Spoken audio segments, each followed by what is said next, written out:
City Fire will now officially be in charge of Sacramento's homeless response. The mayor made that announcement yesterday, and it's a major change. Our Becca Habecker joins us with more on how this is all going to work, right, Becca? Absolutely, Alex. You know, the Sacramento Fire Department's call volume has increased nearly 50% in the past decade. That's according to both the department and the union representing the firefighters.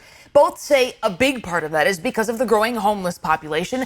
They also say they're hopeful this new approach to homelessness will make a difference, connecting people through services so they don't need to call 911 anymore.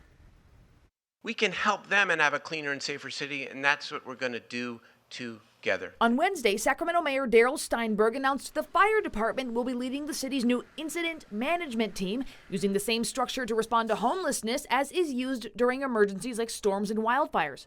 Those attending the mayor's event included Keith Blow, who was living on the streets just 4 years ago. Keith has done a big transition. He also was very heavier. So he's lost over 200 pounds. LaWanda Lee and her husband Greg Wilson operate transitional housing for people exiting out of homelessness, which Blow says gives him a stable place to live. It helped me walk each day confidently. He, Lee, and Wilson say they've seen the transformative power of treatment and stable housing and would like to see that for the more than 5,000 unhoused individuals living within Sacramento city limits. So how does the fire department plan on implementing this new all-hands-on-deck emergency response that pulls together police, outreach teams, other city departments, and service providers? We're having conversations of, yes, it's going to come through 911, but is it going to be dispatched as a 911 call?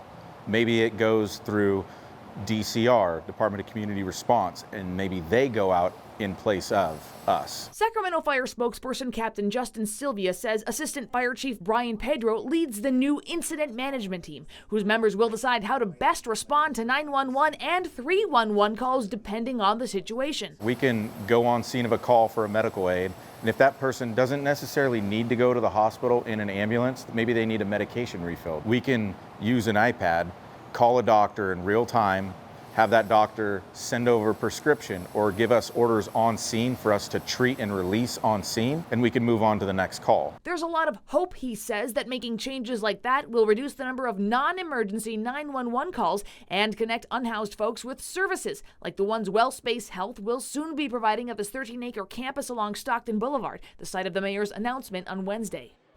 And to be clear, the fire department says it will still be responding to all calls for service. This doesn't change that.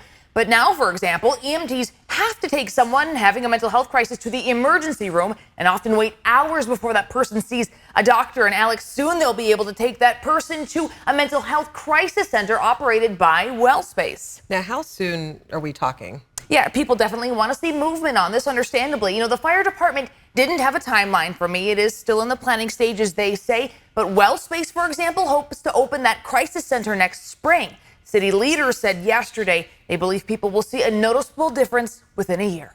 All right, Becca, thank you.